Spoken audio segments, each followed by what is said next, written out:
Welcome listeners to another episode of Pateo Radio.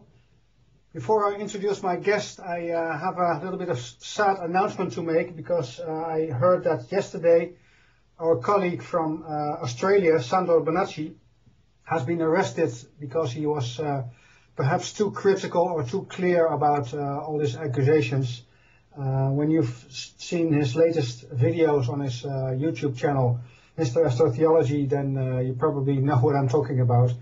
I've heard that he has to stay in custody until the 29th of this month, January. So that's about one and a half week or so. So that's rather long. But I hear that he's taking it well, and I have all the trust in him that he will be able to get through this well and make him even more stronger. So that was a start for this radio show, just a short announcement. The guest of our episode of tonight is coming from California, United States of America, and his name is Robert Otey. Robert, welcome to the episode. Thank you, Johan. How are you doing? Yeah, I'm doing great. I heard you had a little bit of a critical situation. That's why we started a little bit late, but I hope everything is okay now. Yeah, it was a gas leak, and I'm in an old Victorian house that's about 100 years old out on a big ranch, and we were worried this place might blow, might burn it down or something, so I had to deal with that first thing in the morning. Yeah, I understand that's really an emergency, but the danger is gone, so no worries more, I hope. Yeah, actually the crew's coming out. There's a special crew that's going to be coming out this afternoon. I've done all I can do this morning, so. Oh, okay, just a quick fix and then the big repair will come later. Exactly. Okay, great. Yeah, Robert, we are both colleagues at the School of the Holy Science, and you work together with our great friend, Matt Presti. But your fascination for Walter Russell and his work, that's also something we share. So maybe we start off there, and I think there's a lot of things we can cover as well. But maybe you can describe. You studied for about 10 years, and then you wrote a book of 1,200 pages about everything you discovered in those 10 years. So, where did that fascination started? What took you off, so to say? With Walter Russell? Yeah, or the quest you did on free thinking and free energy. How did you came into alternative? Yeah, it really started when I was pretty young. In 1976, I was exposed to the idea that, from my professors, that the nuclear theory of the atom was in fact false. And in my chemistry class, they explained this to me.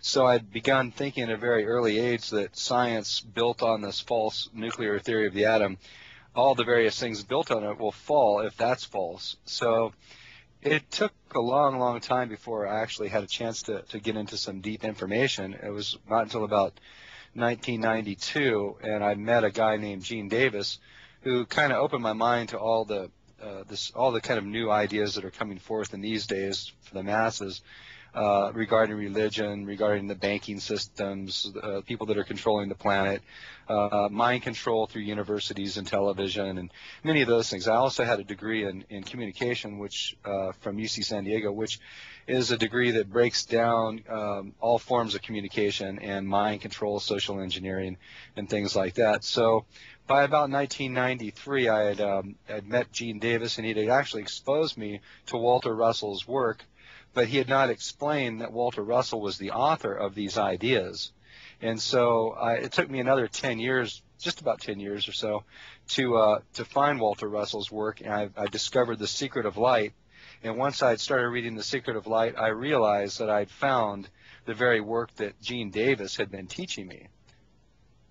The source. The source, yeah. Yeah. Which made it much more. Once I got a hold of Russell's work, it was much more clear. Absolutely. Yeah, because the work of Russell is it's open, so that's good, but it's not easy reading. It's you have to study hard.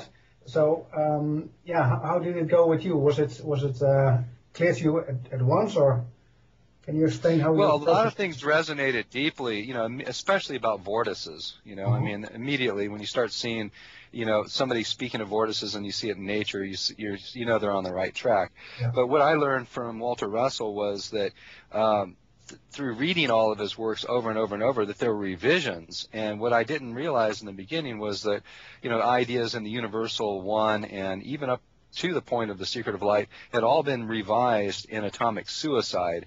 And that happened because Lau Russell came into his life.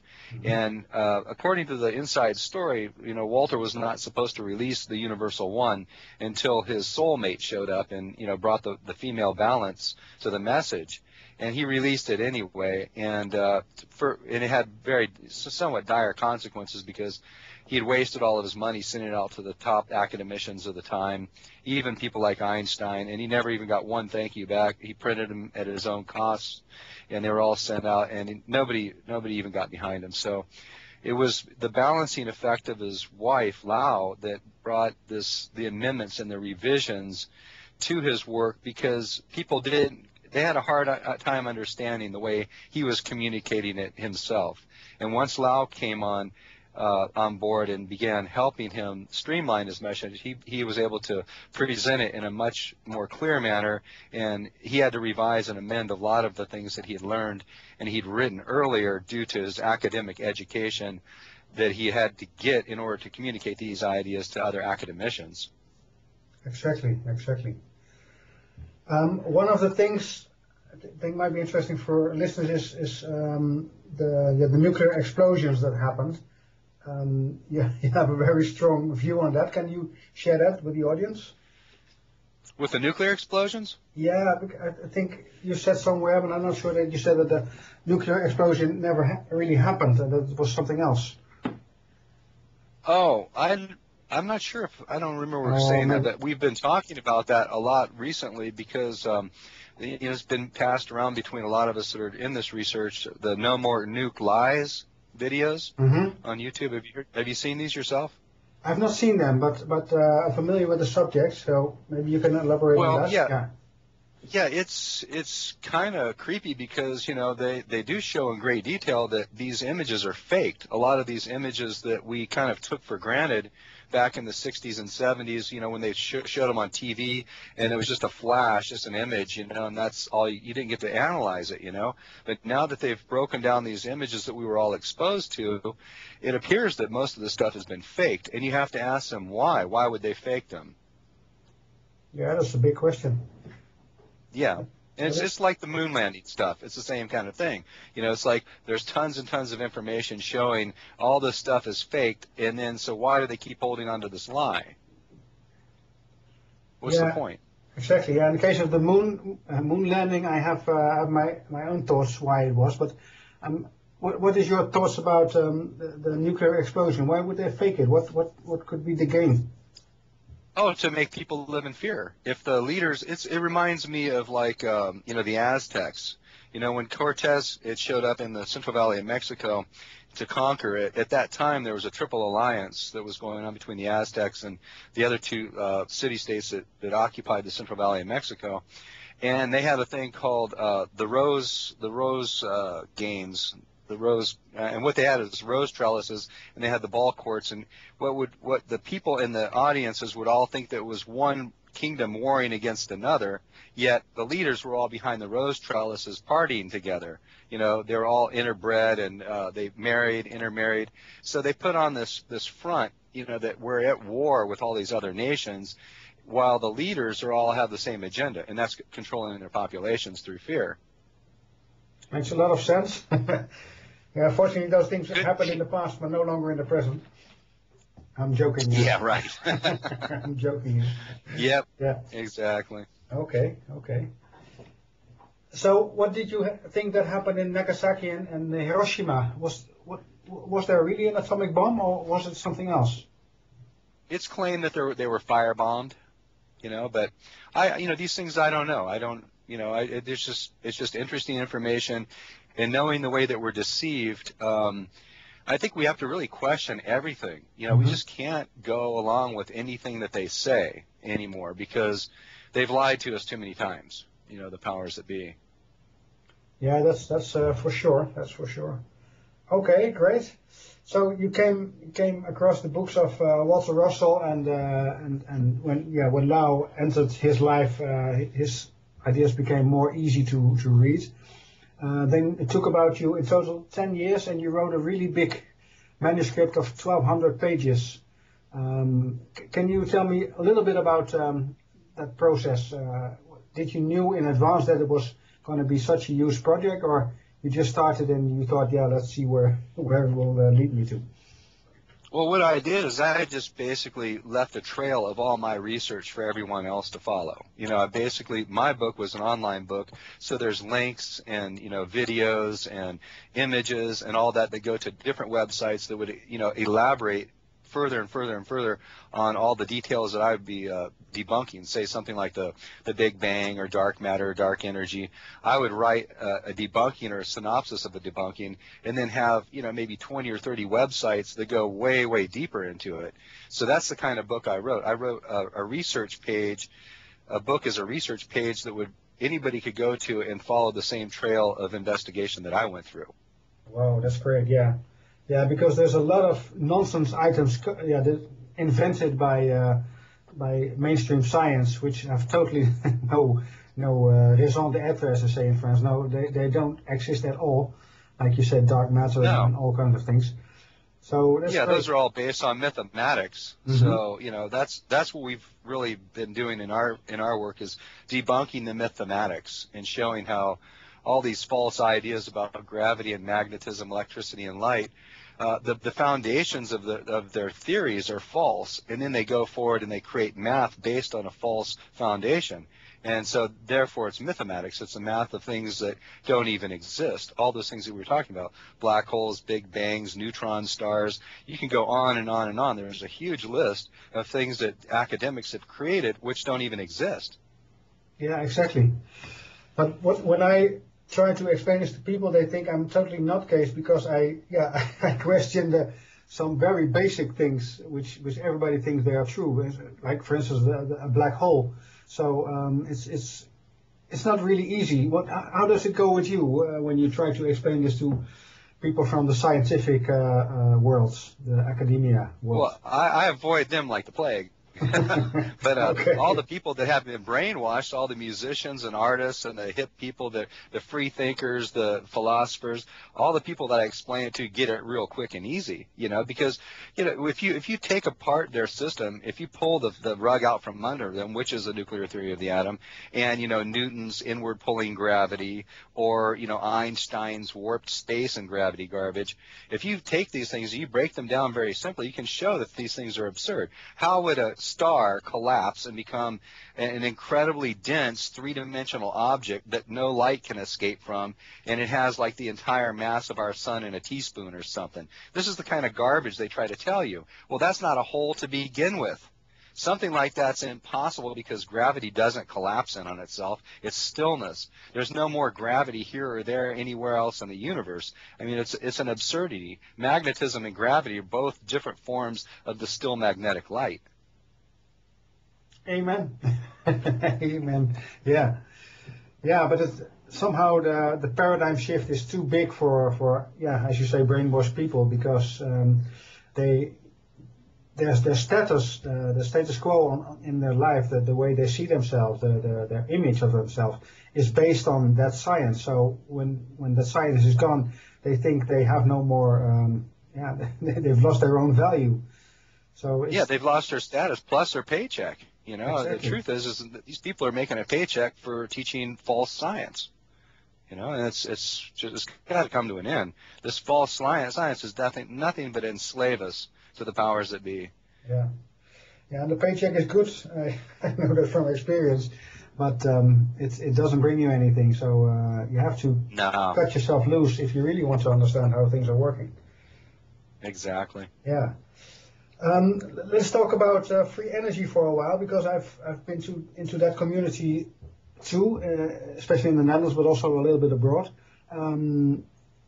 What is your point of view on this now? Because let me put it differently. Some say that it's a quest for something that doesn't really exist. There is only real energy, and free energy is a myth. How do you look at it at that point? Oh, the same people tell you that there's no such thing as perpetual motion, yet nothing in the universe is at rest. There's no such thing as rest anywhere. Everything is in perpetual motion. So these same people that say there's no such thing as perpetual motion are the same people that say there's no such thing as free energy. The thing is these people, they're not even they're looking at a heat death, one-way entropy exhalation universe from a big bang. You know, everything according to these academics came from explosion 13.8 billion years ago. That's an absurdity. Everything in the universe is cyclical. The potential energy of space is cycled through the kinetic energy of suns, stars, atoms, and galaxies. It's a cyclical process. Everything is breathing out into space, and space is breathing back into it. So everything is cyclical. They have completely removed the potential energy from all their equations on thermodynamics. It's all only a downhill flow. The uphill flow is completely unknown to academics. Yeah, that's true. So they only see half of the picture, and they the death side. The death side, exactly, and the life side is totally missing, and especially the living side that gives us so much, so much. How do you say it? Divinity or empowerment, or if you understand how the life force really works instead of the death force. Absolutely. Yeah. Great. How is your working with the School of the Holy Science? When have you been doing a webinar lately? Well, we actually have only done a couple, and we just have not had a whole lot of time. We ended up doing the Swananoa gig back in September, I guess, and I wasn't even able to make it to that because I run an Arabian horse ranch, and I have a dozen Arabian horses I have to deal with, so I can't go anywhere. So I ended up having to produce a video in my place for my presentation at Swananoa.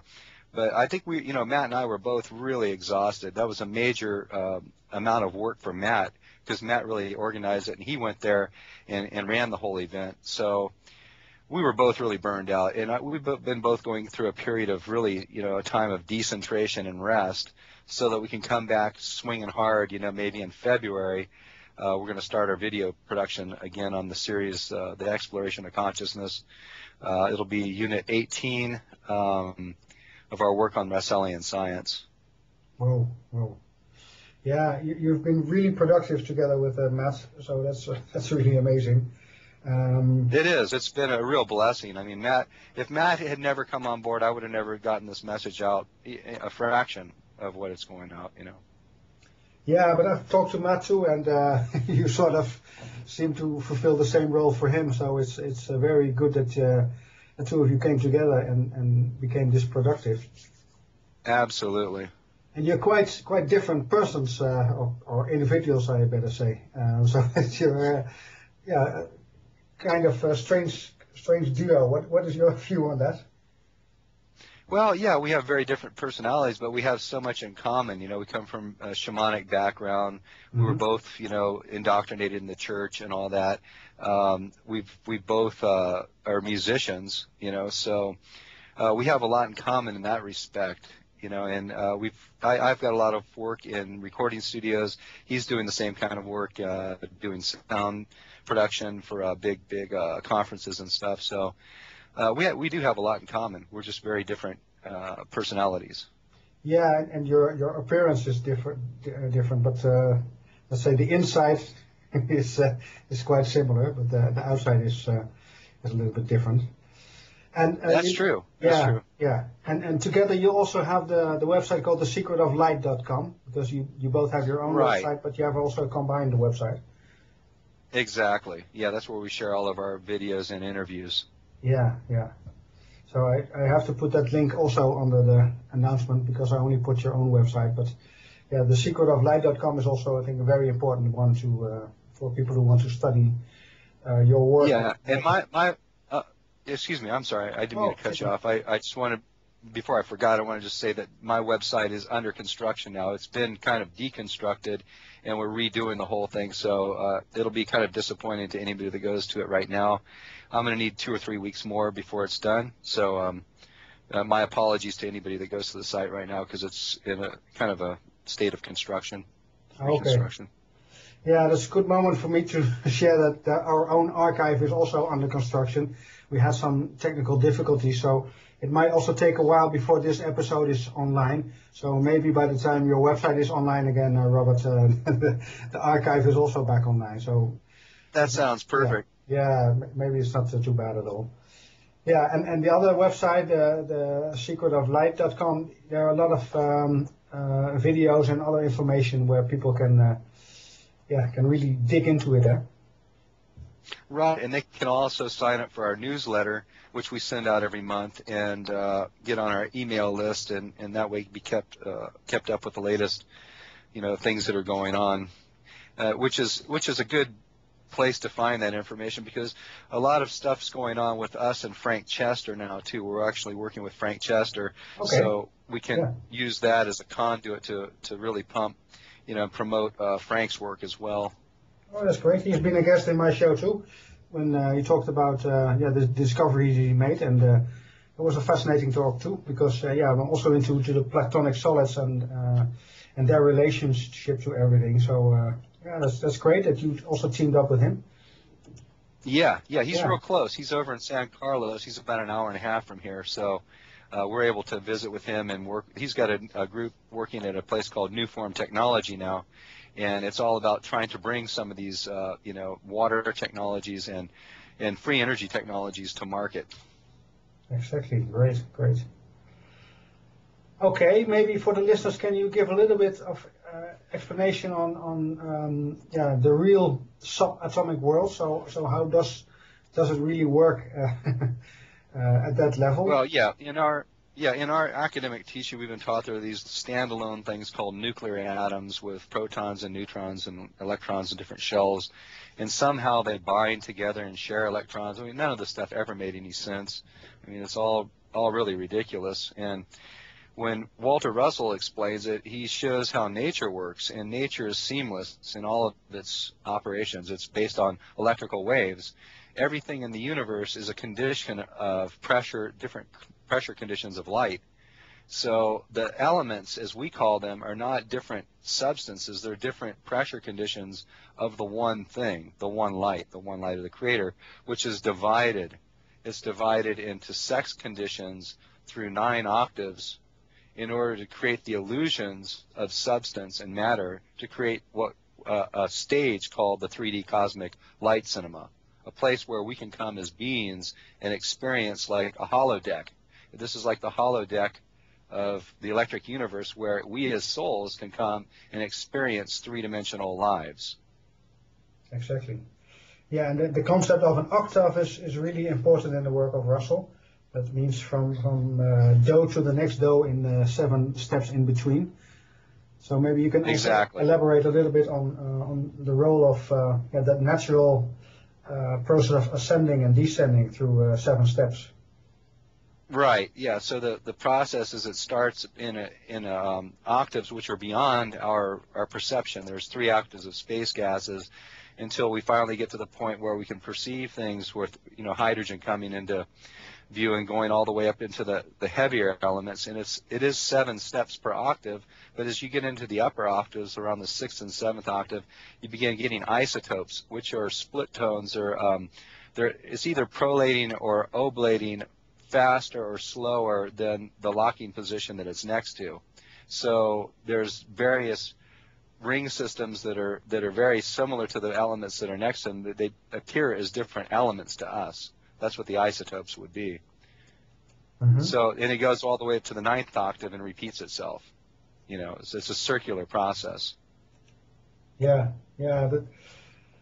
that's what it fascinates me. It's the model itself is not that complicated, but it's how do you call it? Recursive. So it's repeated at a higher level, and then it's able to explain all the elements we know from the table. From the periodic right. Well, table. Each octave of gas is started by an inert gas. Mm-hmm. And as Russell talks about the inert gases, I mean, he didn't write enough on them, unfortunately, but he says they're like the 9 harp strings of the universe. And the first strings are so large in the inert gases that we can't perceive the wave crest that they make. And the tighter ones up around uranium and stuff are so dense and tight and so small that they're releasing beta, particles. They're radioactive. They're so highly strung.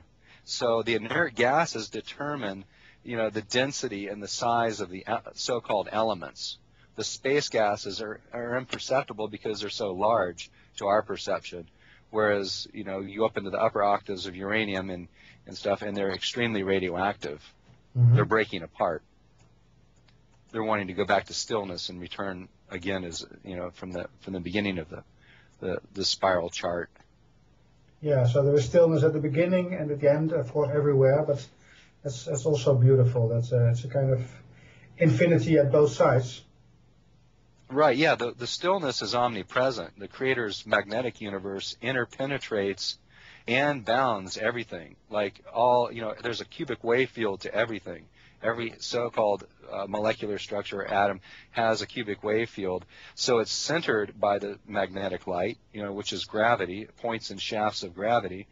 And it's bounded by magnetism, planes of still magnetic light. So gravity is points and shafts of still magnetic light, whereas the planes of magnetic light bound it. So the Creator both centers and bounds everything. And if that's the case, then that Creator is omnipresent. It explains the omnipresence of the Creator. Exactly, yeah. It explains it, and then to me it's also proving that the Creator is like that. What I like very much of Walter Russell is what he explains as to be the will of the Creator, namely rhythmic balanced interchange, and that's something I can use very much in my work, because everywhere I look, I see that rhythmic balanced interchange coming back again. So it's so simple, but it's also so powerful as a tool to understand the true dynamics of everything. Right, and as Russell says, there's only one force in the universe, which is electricity. Mm-hmm. And electricity is the desire of the Creator to be. It's the straining electrical tensions of the one white magnetic light of stillness that's basically sex divided into red and blue counterparts, male and female, which strain in their tensions to find rest within each other. They mate with each other to try to simulate rest and to void each other and be expressed again. And that's what this rhythmic balanced interchange. It's the male becoming the female and the female becoming the male through this rhythmic balanced interchange of these sex-divided lights. Exactly. It's like a clockwork going left and right and never ending, always coming back. Yeah, and Russell. Exactly. Yeah, and Walter Russell is also the founding father of the idea of the electric universe. But when we go to the websites about the electric universe, there's also a lot of other influences as well. How do you look at what they've created there? Well, the electric universe, those folks are just dissenting academicians who are pining and fawning over academic peer review acceptance or something. They unfortunately are as big a hypocrites and censors as the people that they accuse. We have tried to share the information about Walter Russell with all the people at the electric universe. And they're opposed to it because they're academics. And if you bring the Creator into anything in academia, they'll laugh you out of there. I mean, you're a blithering idiot if you believe in a God, if you're an academic, right? Yeah. So, I mean, they're ashamed. They're ashamed of this. And we've tried to show them also that, look, you've got the electric universe side of it, but you don't know about the magnetic universe of the Creator. That's what is controlling everything. That's where everything gets its expression from.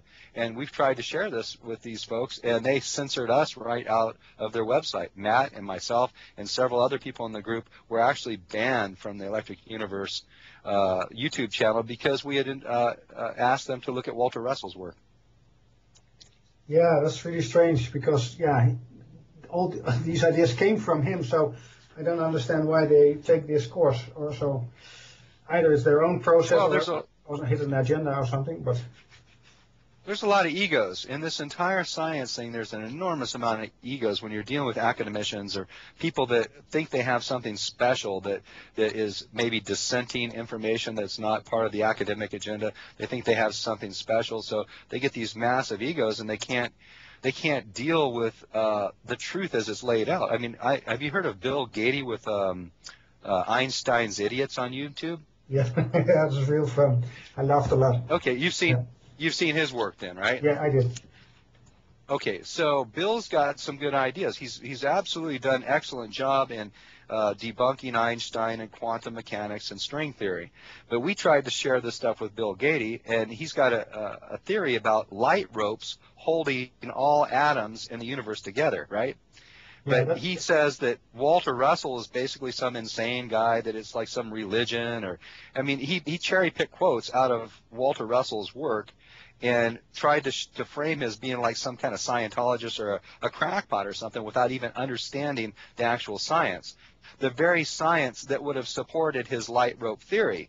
You see, he says that a vortex is not an object.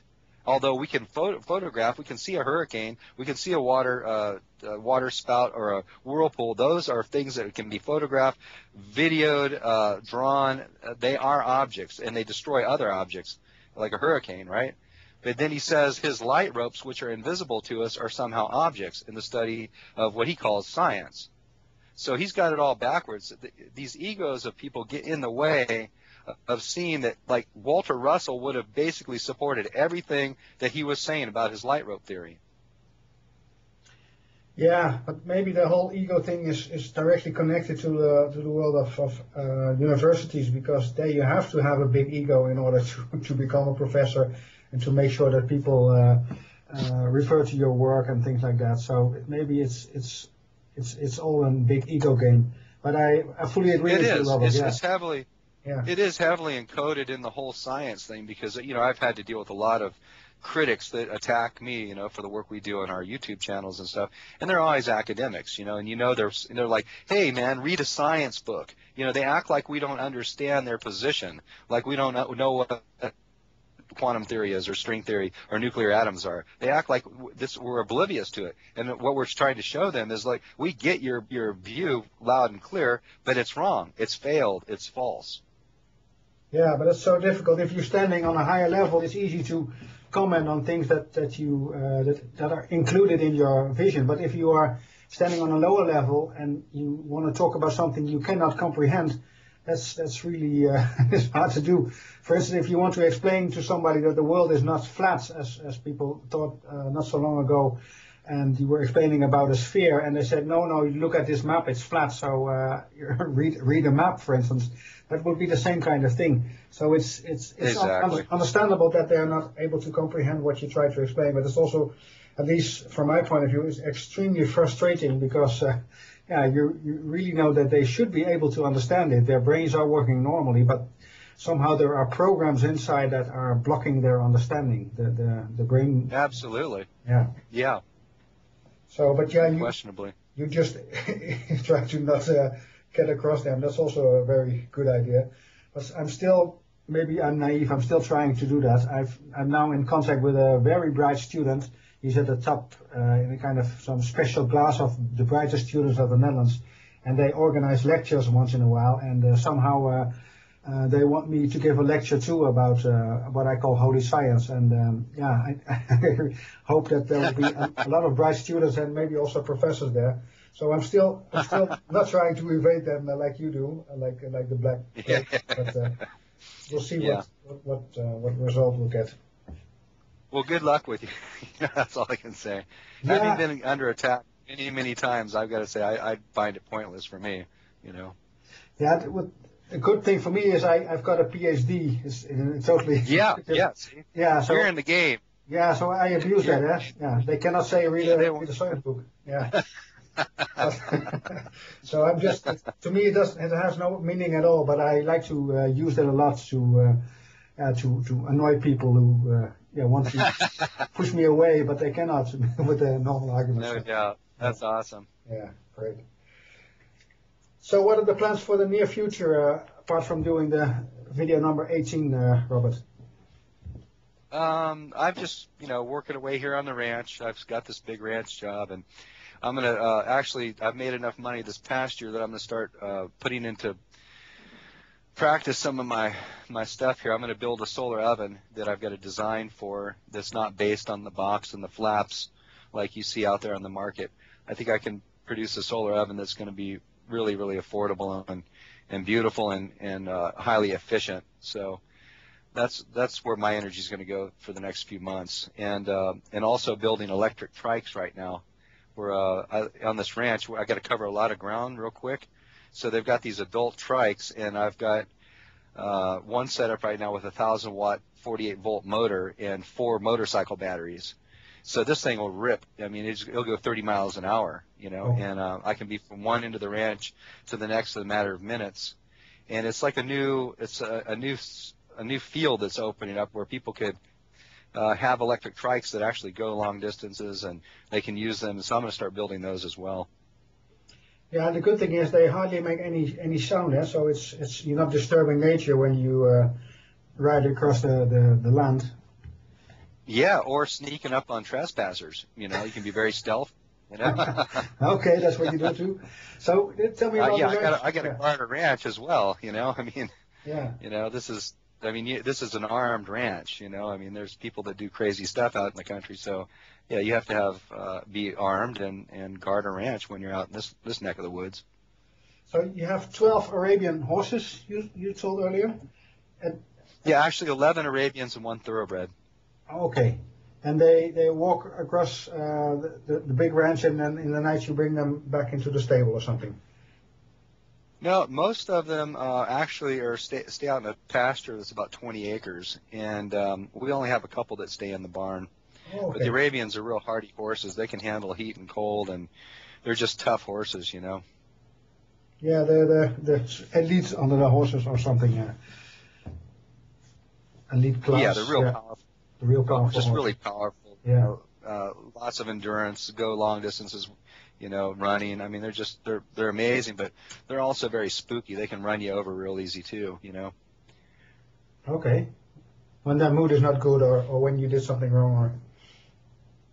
Well, yeah, it's dangerous, period. I was letting the thoroughbred in about last March. I was walking into the barn, and it just kicked me out of nowhere.